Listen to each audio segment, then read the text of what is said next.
All right, we're back. I don't know where we're back from because I don't know where this clip is going to end up in this in the composite video.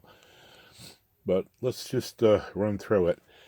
Um, if I mentioned this before, I'm sorry. We decided up at the academy. I'm in the shop right now. I'm about ready to run up there to the range and talk to the guys. Uh, we decided we're going to put together all the models of all the significant issued M16s and so on. Every iteration and permutation of the AR15 platform that Uncle Sam has decided to adopt. That would be basically Army and Marine Corps.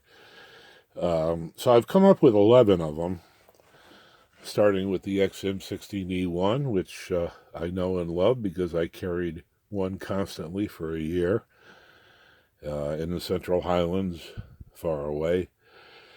Uh, and we're going to go all the way up through the A4, the M4A1. I'm doing a Mark 12 and a Mark 18, and we're going to do a Model 27. We're doing the Mark 12 is a DMR or SPR, and we have the CBQ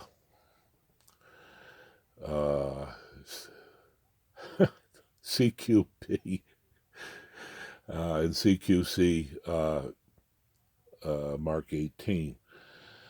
Those are all still in the works. But I wanted to run through this just to show the mechanics of it. Here's a 605 ready to go. Needs a lower receiver. It's wrong because it does have a shell deflector. I may mill that off. I'm not sure, but it does have an A1 upper, as you can see by the sight here. So there's the diffuser, dispenser, destroyer, all the nicknames it's been given. But the 605 rifle length gas system with a 16-inch carbine type barrel, and of course our 3-prong buddy there. And the one that's a real doozy, and it cost a lot of sleepless nights, is coming up with the 607. 607, if you know the AR platforms, this thing was never issued, but it is essentially a fixed stock, appearing fixed stock 605. The stock cut down by 2.7 inches from the back here. This would be cut off here at that pencil line, and adjustable out to here. And I don't have the proper buffer tube. That's a carbine buffer tube, but that's how it's going to look. And you see the tube and the rod coming out, you may recognize this thing. It'll be collapsed or extended. I did the opposite of what Colt did. Colt had originally a rod here going into the receiver. This is pinned into here. It's very solid, actually. It's a nice tight fit, 1/2-inch diameter. I used a 16 gauge tube, steel tube, high carbon steel, and put the adjusting portion of it in here as a rod. They did the opposite. They had the rod with the tube sliding over the top. I like this configuration a little better. I'm not going to tell anybody I cheated, and only you know that. But here, if you notice the stop pin, it's here. Let's see if I can get that into some good light. As you can see, pull that out, turn it, lock it down, turn it up, push it all the way in, and of course, in collapsed mode, it would be locking here. I've got a lot of work yet to do on it. But that's how we're going to do this thing. And it's going to have a similar thing like this on top. But with these handguards, again, go look at the pictures if you don't know the difference between a 605 and a 607. These handguards are going to be cut way back to carbine length. The 607 will have a carbine length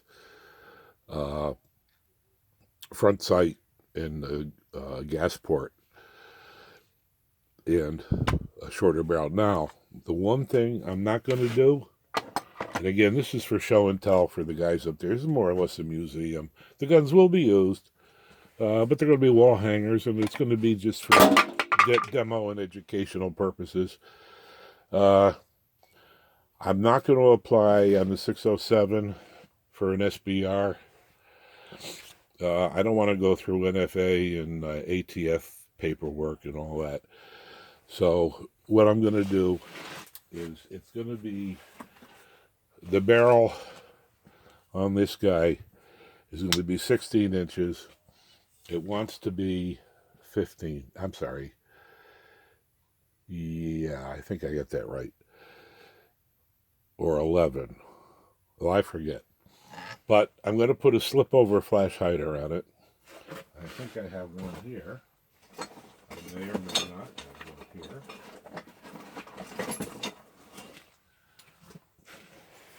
Like that.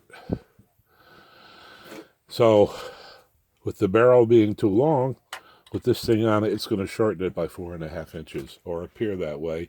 So it's going to look like an SBR, a short-barreled rifle, with a, I don't know, a compensator or something on the end. I could tell everybody it's 11 inches, it's not 16, and it'll be our secret. The thing is, we're trying to show visually what Colt and the ordnance people have gone through over the years, and how to recognize these things, on sight. There's going to be a lot of details that are wrong, and I'm going to call this reasonably detailed reproduction. So if you hear me mention RDR during any of these tapings, we're talking about reasonably detailed representation, meaning full fence. I shouldn't have it here, but there it is. And again, shell deflector shouldn't be there. It may or may not be there when I get done with it. Some of the early ones, forward assist, I've managed to get rid of those on the true A1. But that was something. And trying to find a real A1 upper today with the correct A1 rear sight, it's a real dog. They're all backwater, discontinued, no guts and no more. And my sources from the 1980s, which is when I got these, I got 3 of these, that are actually mill overrun or surplus, or possibly rejects, I don't know. I have 3 of them. All 3 will be in use here. So there you are. Quickly, I'm going to splice this into the big story, and you're going to see 11 different models of the AR platform that the government has decided they like, or they want to try, or at least experiment with. And certainly in the case of this, something Colt said, the Army loved the A1. They said, we need something shorter. So he says, oh, it's 20-inch barrel. We can go down to 15 inches and do that. And despite having trouble with the dwell time out here, because you've got a gas port right here and an exit here, the dwell is terrible, almost non-existent. According to my calculations, parts of a millisecond. We're down in microseconds of pressure buildup to operate the gas system in here. So that's real tricky and a finicky thing to do. If you get the port big enough, get enough gas shooting back, You're going to be in business, and we are right now. So, yeah. All right, that's it. It's Dr. Bob, not my name. They gave it to me because they like me. So far, I haven't broken anybody's gun when I tried to fix it. And up here at the academy, it's something to. It's a place to be. We're going to have these on the wall. We're going to shoot them once in a while. We may have classes. We may say we're going to do floating handguard day one day and go through the A1, A2, A3, or A4, whichever you want, and M4, M4A1, and then go to the floating handguard types like the Mark 12. That's going to be interesting, and of course the M27. Which I've kind of set up like a light machine gun. It's like an SAW. It could be used as a squad automatic weapon. It has a 1-inch diameter heavy barrel all the way out to the gas port. So it could be an SAW. Anyhow, I went off into the weeds. Sorry, Bob goes off the tracks once in a while. It's Dr. Bob, the gun doctor, and we're signing out. Thank you for looking.